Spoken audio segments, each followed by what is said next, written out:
বন্ধুরা, গত ৩ মাসে বাংলাদেশে ৭০০ জনের বেশি শিশু নিশ্চিত হামে আক্রান্ত হয়েছে। কিন্তু সবচেয়ে ভয়ের খবর, অন্তত ৫০ জন শিশু মারা গেছে। ৩২ জন মারা গেছে শুধু মার্চ মাসেই। সংখ্যাটা ধীরে ধীরে বাড়ছেই। বাংলাদেশে হামের টিকা সাধারণত ২ ডোজে দেওয়া হয় এবং দেশ জুড়ে প্রায় ১,২০,০০০ টিকা কেন্দ্র রয়েছে।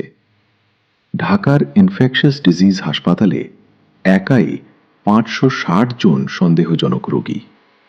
ময়মনসিংহ, রাজশাহী, চাঁপাইনবাবগঞ্জ, নোয়াখালী, সারা দেশে আগুন ছড়িয়ে পড়ছে।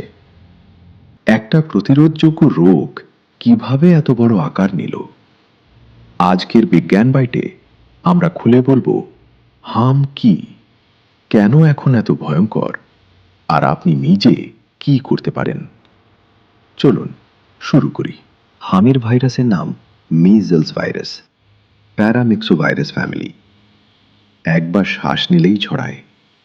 আর নট ১২ থেকে ১৮, অর্থাৎ একজন আক্রান্ত ১২ থেকে ১৮ জনকে সংক্রমিত করতে পারে। ফুসফুসে ঢোকার ১০ থেকে ১২ দিন পর জ্বর, কাশি, নাক দিয়ে পানি পড়া, চোখ লাল, তারপর সারা শরীরে লালচে র্যাশ।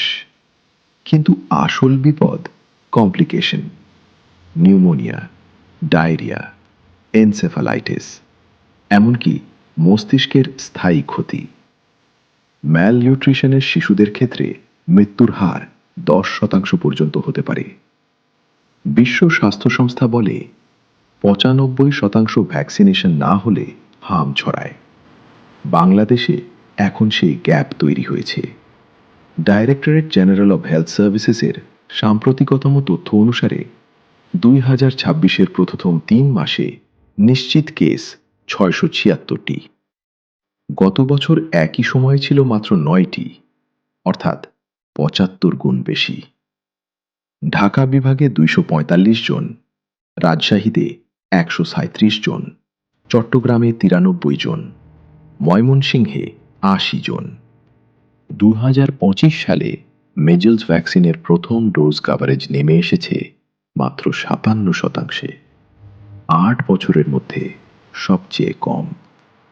কারণগুলো হলো, বড় কোনো ভ্যাকসিন ক্যাম্পেইন হয়নি, স্বাস্থ্যকর্মীদের সমস্যা, ভ্যাকসিন সংগ্রহে বিলম্ব, এবং প্রতি বছর লাখ লাখ শিশু ভ্যাকসিনের বাইরে থেকে যাচ্ছে। ফলে হার্ড ইমিউনিটি ভেঙে গেছে, আর হাম আবার ফিরে এসেছে। সিদ্ধান্ত নিয়েছে ৬ মাস বয়স থেকেই মেজলস ভ্যাকসিন দেওয়া শুরু হবে। বিশেষ ক্যাম্পেইন চালানো হবে ৬ মাস থেকে ৫ বছর বয়সী শিশুদের জন্য। জুন জুলাইয়ে এটা শুরু হবে। সব বড় হাসপাতালে আলাদা ওয়ার্ড খোলা হয়েছে। এটা একটা বড় পদক্ষেপ। এখন আপনি কি করবেন? প্রথমত, আপনার শিশুর ভ্যাকসিন কার্ড চেক করুন। MR1 ৯ মাসে আর MR2 ১৫ মাসে নেওয়া আছে কিনা। দ্বিতীয়ত, জ্বর আর র্যাশ দেখলে সঙ্গে সঙ্গে হাসপাতালে নিয়ে যান। তৃতীয়ত, হাত ধোয়া, মাস্ক ব্যবহার এবং ভিড় এড়িয়ে চলুন। ভ্যাকসিন অটিজম করে না, এটা বিজ্ঞানসম্মতভাবে প্রমাণিত।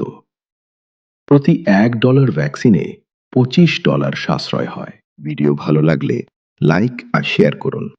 সাবস্ক্রাইব এবং ফলো করুন বিজ্ঞান বাইট। বিজ্ঞানের সঙ্গে থাকুন, সুস্থ থাকুন। ধন্যবাদ।